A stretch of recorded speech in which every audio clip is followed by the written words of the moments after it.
But I guess before we end, maybe just one last question, because this, I think this might be the only all-female panel during this summit. So actually, I would like to put in just one last question for all of you guys to maybe share with the audience. So how has your journey been like as a woman in health tech? And, perhaps if you have some thoughts on what it takes for a woman to succeed in the tech sector, we would love to hear that view from you as well. Yeah. Anyone would like to go first? Maybe Joan, would you like to start us off on this last question, and then we can hear views from the others as well before we end off. Sure. Thank you so much for bringing this up, Sini, because I think it is an elephant in the room. We are, a full women panel in this larger context of a health tech summit. And I think if anyone just eyeballed, the speaker list, you'll already start to notice that perhaps, we could definitely have more women represented. According to Forbes last year, for example, only 9% of health tech startups are founded by women. And women only make up 11% of partners in health tech companies. So this is obviously something that is not ideal. It is something that I think can be definitely championed. And I think all of us being here on the panel are inherently already champions for that. Having said that, I think at the end of the day, I'm a true believer in just merit-based advancement, regardless of, if you're male or if you're female.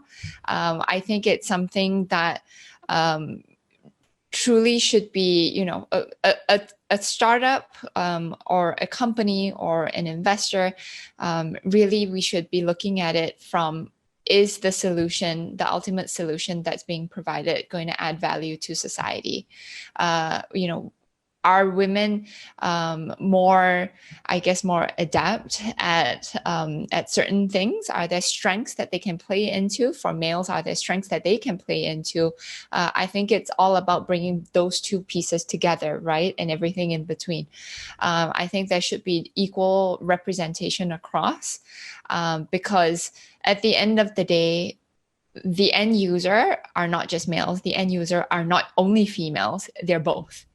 And so therefore the solutions that are being created and are being marketed and brought to them should also be represented as such. So I think, to answer your question of how women can succeed in health tech, I think it's no different from how we can succeed in any other industry. Know your stuff, whether you're a man or a woman, just know your stuff, know your industry, know the sector that you're playing in, and have the right intentions of actually building something of value to society. And I think, if that's the guiding principle, then I think it's harder to go wrong when you have that true north pulling you. But with that, I will end with the fact that I do acknowledge that it is underrepresented. And I think I've been very fortunate to have great mentors throughout my career, whether it was in finance, whether it's through entrepreneurship or going into healthcare. And that's something I also strongly believe in, whether it's within, ThoughtFull as a company or personally on the side that I do as well. So, I'm always open to mentorship, giving and receiving mentorship. And if that's what it takes to bring more women into the fold, feel free to reach out. Always happy to be a resource. Maybe I can go next. I totally agree with Joan. I think it's really about value add. For anybody, a male or a female, to succeed in anything they do, it's really know your stuff, and then really understand what value you bring to the table, what value your business and solution brings to the table.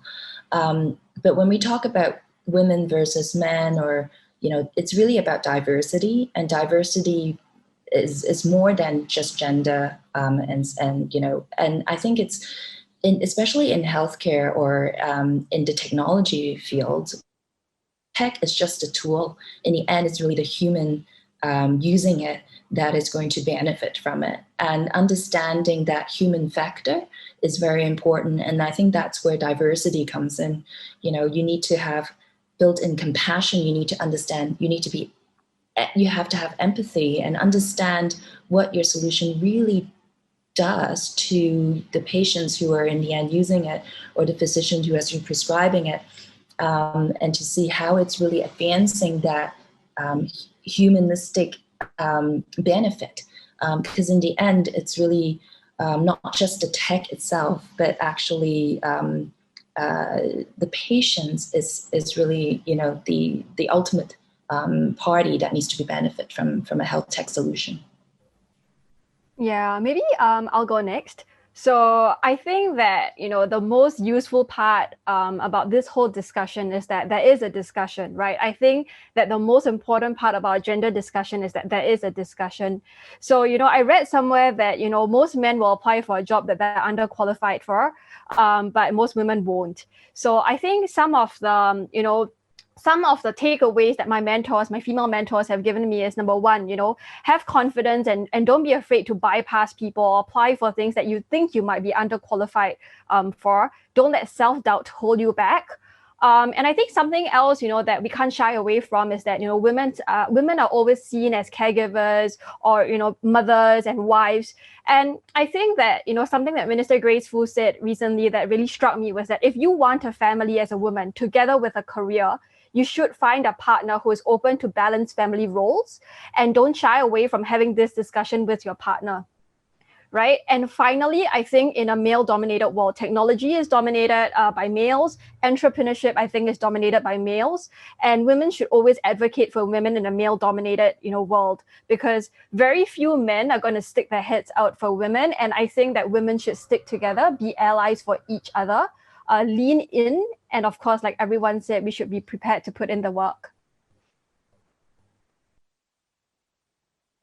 Okay, I absolutely agree, and it's actually really heartening just to hear, you know, what everyone has said as well. I think, you know, I've also had 2 kids while building my company, and you know, just as I guess you know, more hands-on advice is actually just surround yourself with a really strong social network, right? Because it is really hard to do both. And I think working on a company, which is like the 3rd child, literally, you know, you really have to believe in your vision and your mission. And you really have to be willing to, you know, make the choices, the hard choices, in order to achieve your vision and mission. And, you know, and having, you know, a really strong support at home to do childcare and whatnot, and having, you know, a really supportive partner is, I think, really crucial for women to succeed in their careers, full stop, and not only in health tech. And then the other point I'd like to make is, you know, I think the majority of healthcare decisions are actually made by women.